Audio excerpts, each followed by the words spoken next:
All right, class, congratulations on making it to the last problem of week 8, 8.9.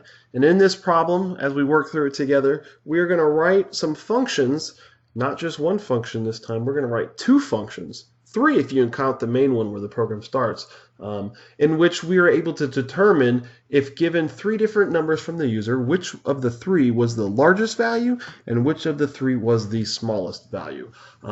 Fun stuff. Again, this is something that we did in a previous week when we were learning the if, the else, and the else if. When we were learning all that stuff in a previous week, we did this problem. In fact, I think it was 2 weeks in a row we did it.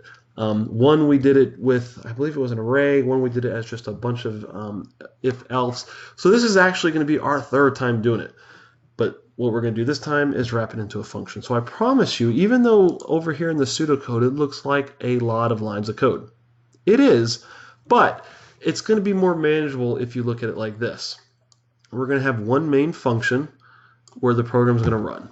Then you're going to have this function, which is going to get the largest number. And then you're going to have another function, which is almost the same exact thing that gets the smallest number. So if you break it out into three functions, it's not so bad.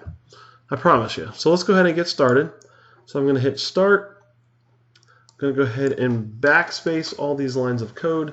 And then what I'm going to do here is I'm going to copy and paste these functions because I am a lazy, I mean efficient software engineer.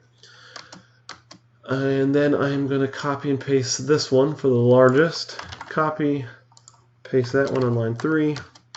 And then I'm going to go ahead and write the main function. I always like to start with the main function over here just because it's that high-level roadmap, and then I go back and write my functions. But if you like to write your functions first, so be it. So I'm going to write function main, and this returns nothing. 1, 2, 3 spaces over, so integer user input 1. Now because I am lazy, I mean efficient, I'm going to copy that and hit paste, 2, paste, 3.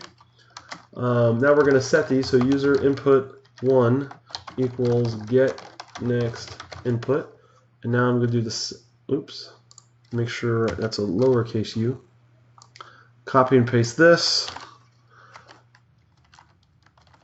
But I'm going to change this one to 2, change this one to 3. Boom. So again, don't be afraid to kind of take some shortcuts if you know what you're doing. So now I'm going to go down here and say put largest space to output. And then we're also going to do put smallest to output. But up here, we want to put the function, and we'll say user input 1, comma, user input 2, comma, user input 3 to output.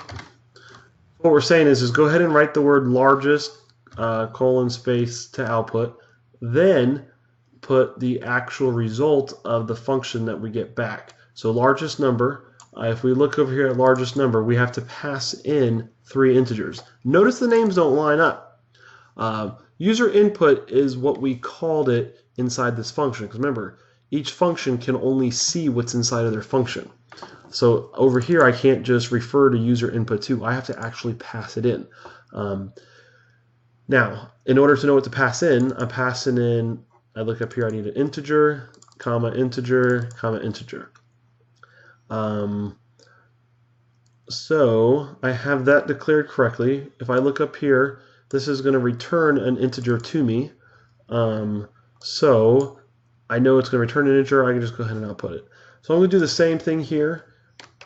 I'm going to hit copy, and then I'm going to put that here, except for I'm going to change the name. This is going to say smallest number, and then it just passes in the same 3 parameters.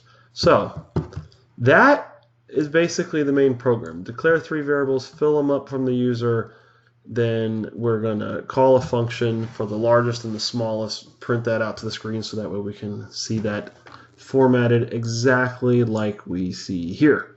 Okay, now for the stuff that's a little more difficult, but again, we've done it before, so I'm going to go ahead and start with the smallest function.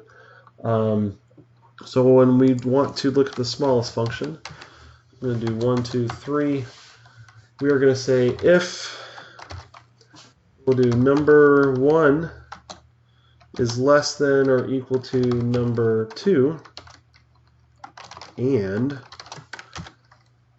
number 1 is less than or equal to number 3. 1, 2, 3. If that's true, go to line 3, in which we say the smallest number equals number 1. Now, the reason why I have to declare the smallest number is because it's actually declared, let me scroll down here, it's actually declared right here, returns integer smallest num. So that's where that's declared. Do that. Now, backspace here on line 4. So if that is not true, then that means number 1 wasn't the smallest number. So we'll do else if number 2 is less than or equal to number 3. If that's true, then that means the smallest number actually equals number 2. And I spelled smallest wrong again. Okay. Now, obviously, if number 1 wasn't the smallest number and number 3 wasn't the smallest number, then we just know without a shadow of a doubt that the smallest number actually equals number 3, because that is all we have left. Now, copy paste moment here. So smallest number and largest number, they're kind of almost the same thing. So I'm going to hit copy, and I'm going to go down here on line 10. 1, 2, let's see. Paste that in there. I'm going to put some spaces, 1, 2, 3. That first line you have to put 3 spaces because for some reason whenever you copy and paste in there, it just doesn't apply to the first line. Now, all of this logic is the same except for rather than look for the smallest number, we're going to look for the greatest number. So I'm going to flip this around. Rather than less than here, make that greater than. And then same thing over here, change that less than to greater than. And then we're going to change largest num to largest num. Copy that so I can paste it. So again, change this around from less than to greater than, and I think we're good. That should be all of our lines of code. So we declared our smallest number function, our largest number function, and our main function. So it was quite a bit of code, but mentally, if you break it down into 3 parts, start with the main, do one of the smallest, and then just kind of copy and paste the other one, you'll notice that it goes by pretty quick. So let's check this out and see what kind of errors I have. Ooh, I don't have the new line in here.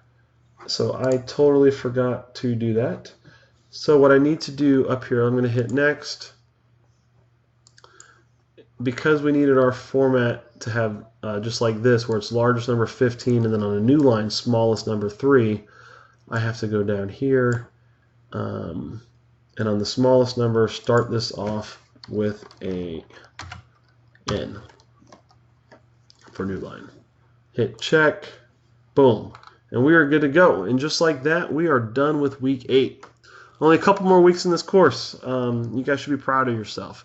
I know each week I say it kind of gets easier. I know you're being pushed and you might think it's harder, but I promise you, if you go back and look at where you first started in this course, programming is becoming easier for you.